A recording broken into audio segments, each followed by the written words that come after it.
Hello students, welcome back to your YouTube channel Mentor Shefali. Let's start with new video on computer organization and architecture. This is the subject of BCA second semester of Punjab University.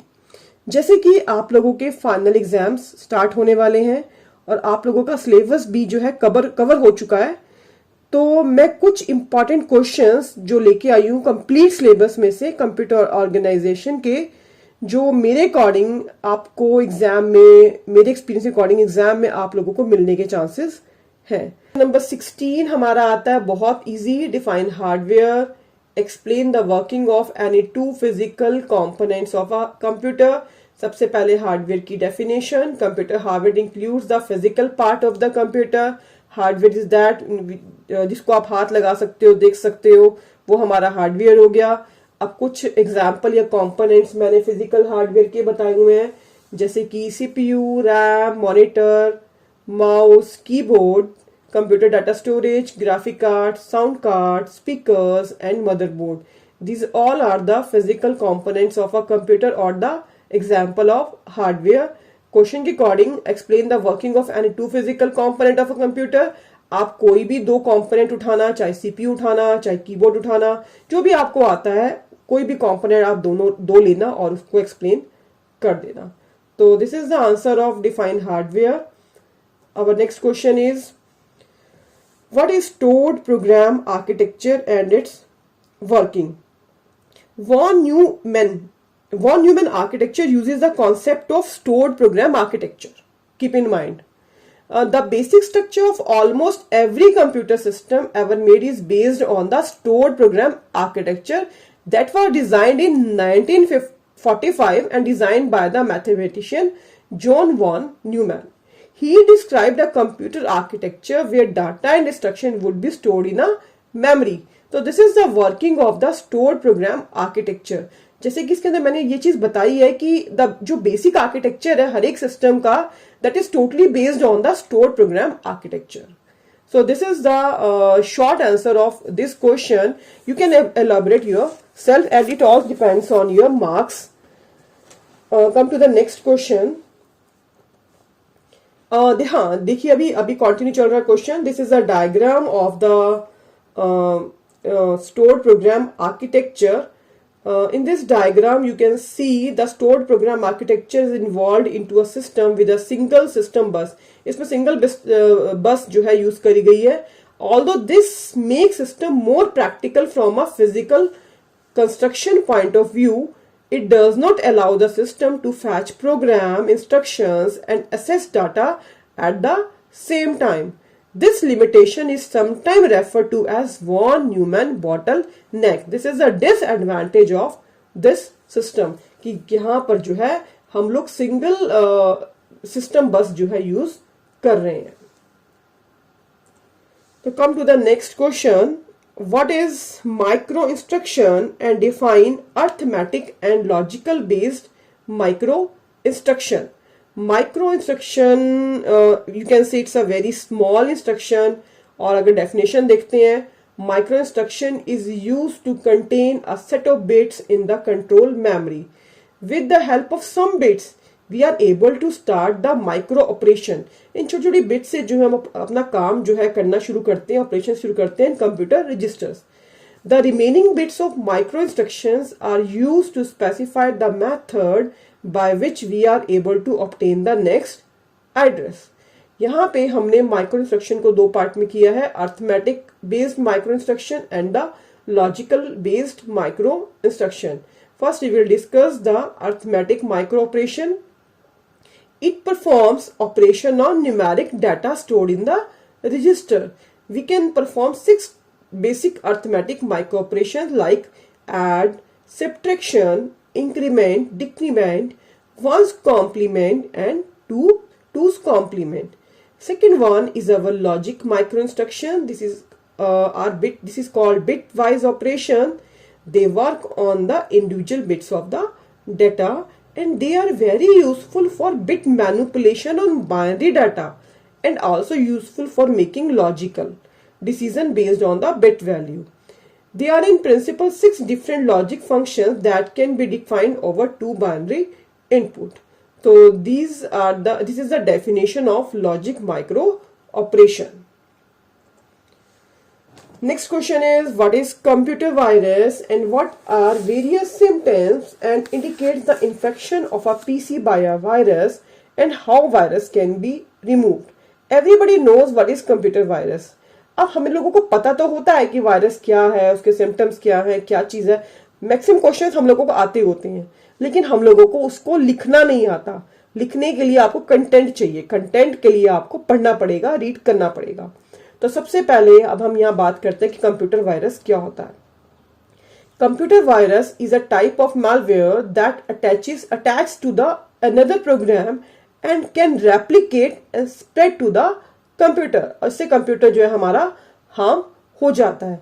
अगर हम different type के computer viruses के नाम देखें तो बड़े interesting से नाम है इनके, जैसे कि Melissa worm, Mydoom, Nimda, Tinba, crypto cracker, I love you. These all are the very interesting name of the viruses, computer viruses.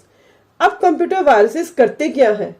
It slow down the performance of the computer, unexpectedly shut down or restarting, some files missing, sometimes it multiplies the file, frequent system crashes, frequent you get the error messages. These are the viruses that slow down the performance of our computer, and these computer viruses are almost always invisible because it's a software. कोई virus आपका hardware नहीं है, ये software है, तो कि हमारा invisible होता है. But without antivirus protection, you may not know you have one. This is why it is vital to install antivirus protection on all your devices if you want to protect your computer from the virus. तो ये तो हम लोगों ने देखा कि virus क्या होता है और उसको हम कैसे रिमूव कर सकते हैं और ये हमारे सिस्टम को कैसे हार्म करता है. तो एंटीवायरसेस जो है, एंटीवायरस जो अपने सिस्टम में आप इंस्टॉल करिए, और कोई भी अगर आप एक्सटर्नल डिवाइस लगाते हो, लाइक पेन ड्राइव लगाते हो या नेट यूज करते हो, उस टाइम थोड़ा सा अवेयर होकर अपना काम कीजिए. तो नेक्स्ट क्वेश्चन हमारा आता है कुछ कंपलसरी क्वेश्चंस जो हमारे को 2 या 3 मार्क्स से मिल जाते हैं यहाँ पे, जैसे कि fixed and floating point representation, bus interface unit क्या होता है, DMA, RAM and ROM, expansion cards, flip flop, viruses, cache memory and its mapping. ये सब क्वेश्चंस जो है मैं आपको अभी डिटेल में जो हमने क्वेश्चन डिस्कस करे हैं वहां पे बताया है. और देखो यही क्वेश्चंस जो है कई बार हमारे को 1 या 2 मार्क्स में आ जाते हैं. Next question is strobe based and handshake communication, vector and priority interrupt, ransom, memory hierarchy, assembler क्या होता है, boot sector virus, cache initialization, pseudo code instruction, latches. तो ये कुछ क्वेश्चंस जो हैं हमारे पास आते हैं, ये कुछ क्वेश्चंस जो है हमारे पास आ जाते हैं. तो इन क्वेश्चंस को जो है आप बता सकते हो बड़े इजीली, कोई दिक्कत नहीं है, क्योंकि मैं आपको कंप्लीट डिस्क्रिप्शन जो है इनकी दे चुकी हूँ. Find flip flop and explain the working of JK flip flop. तो सबसे पहले यहाँ पे आप फ्लिप फ्लॉप की डेफिनेशन बताओगे. A flip-flop is a circuit with 2 stable states that can be used to store binary data.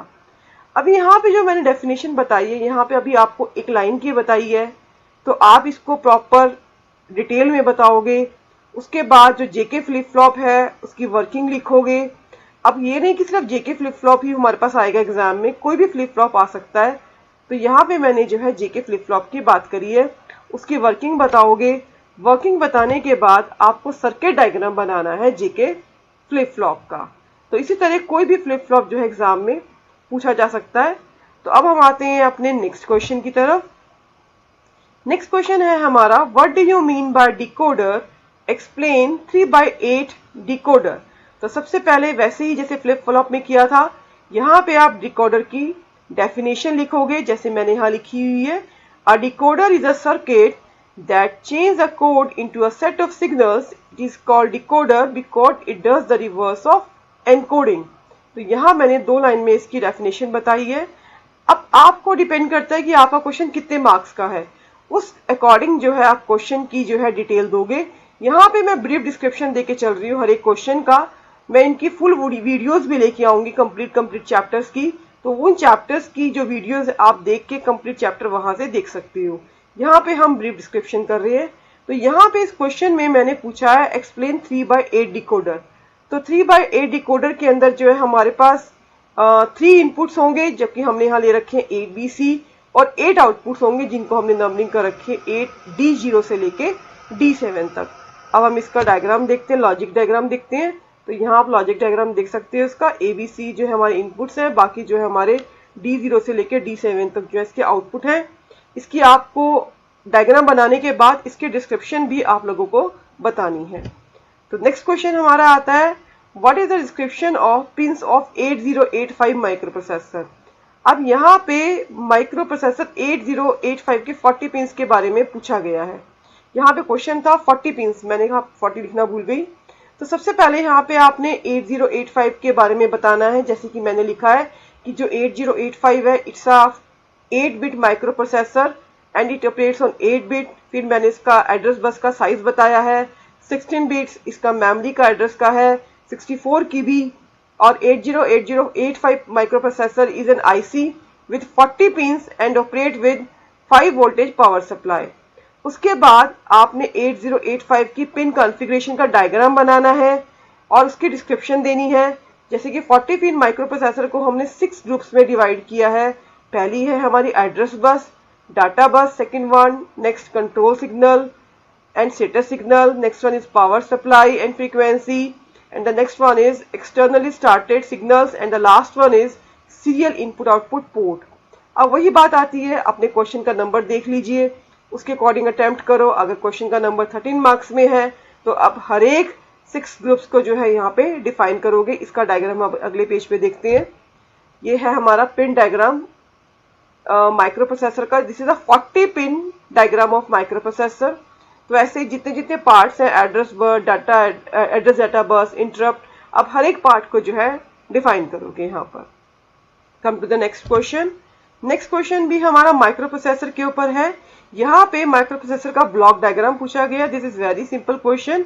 तो यहाँ पे आप सबसे पहले बताओगे, देखो डेफिनेशन से समझ जाओगे, computer central processing unit built on a single integrated circuit is called micro processor.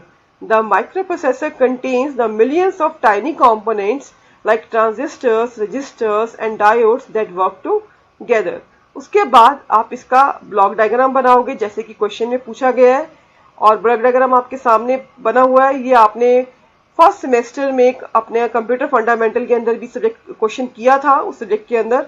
तो इस क्वेश्चन के ऊपर भी डिपेंड करता है कितने मार्क्स का है। मार्क्स के अकॉर्डिंग जो है आप यहाँ पर CPU के बारे में बता दोगे, बस के बारे में बता दोगे, डाटा बस के बारे में, एड्रेस बस के बारे में, कंट्रोल बस के बारे में, और मेमोरीज के बारे में, इनपुट आउटपुट डिवाइसेस के बारे में। इन सब की जो है आप अलग से डिस्क्रिप्शन दे दोगे अगर आपका क्वेश्चन 13 या 8 मार्क्स में आया हुआ है। यहाँ पे मैंने डिस्क्रिप्शन नहीं दी है, यहाँ मैं डायग्राम के थ्रू आपको बता रही हूँ। तो नेक्स्ट क्वेश्चन हमारा आता है what do you mean by adder, also define the half adder and the full adder. तो सबसे पहले आप एडर की डेफिनेशन दोगे। An adder is a device that will add together 2 bits and gives the result as the output.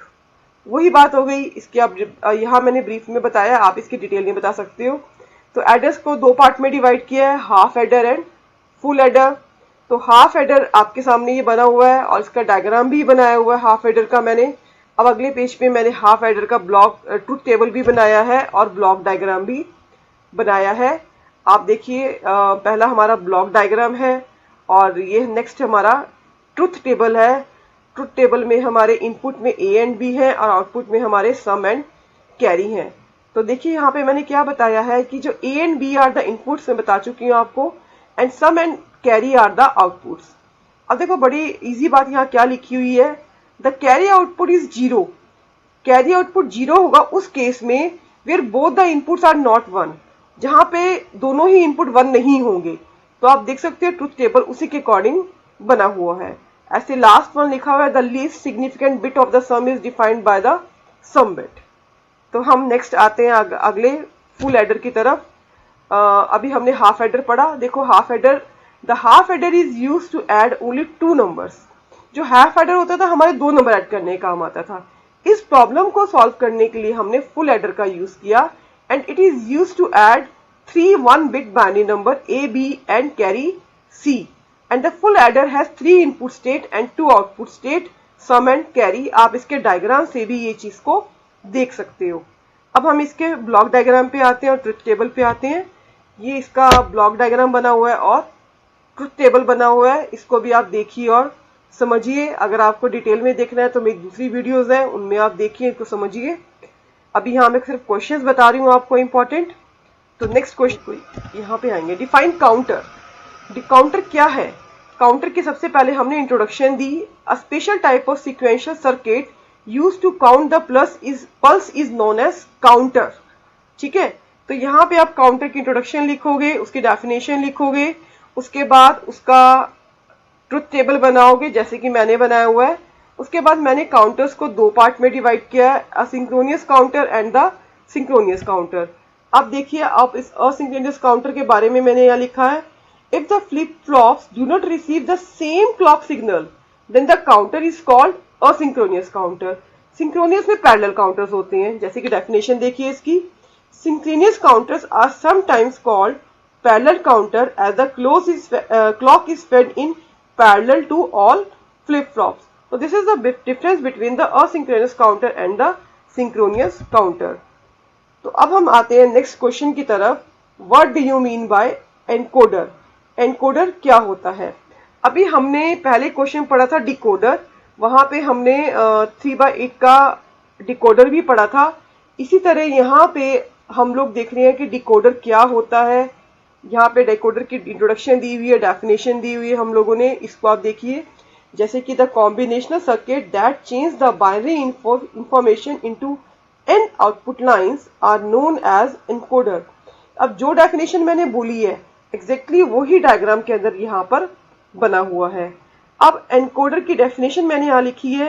Encoders भी आपके different types के होते हैं, तो डिफरेंट टाइप्स के आप लोग पढ़ेंगे। जो भी एग्जाम में एनकोडर पूछा जाएगा उसका आप डायग्राम बना के आओगे। फॉर वॉचिंग माई वीडियो, और आई होप कि आप लोगों को ये वीडियो अच्छी लगी होगी। यहाँ पे मैंने आपको इंपॉर्टेंट क्वेश्चंस बताए हैं कंप्यूटर ऑर्गेनाइजेशन के BCA first semester Punjab university, जो मेरे एक्सपीरियंस के अकॉर्डिंग आपको एग्जाम में डेफिनेटली मिलेंगे and you will score good marks. और आप मेरी वीडियो जो है, आपको मेरी अभी कंप्यूटर ऑर्गेनाइजेशन के साथ साथ आपको डिफरेंट सब्जेक्ट्स की, आपके C++ की, वेब की, सभी की वीडियोस जो है इंपॉर्टेंट क्वेश्चंस की मैं आपको दूंगी। तो आप मेरी वीडियो को सब्सक्राइब करो, शेयर करो, अपने फ्रेंड्स को भी बताओ इस वीडियो के बारे में। Thank you.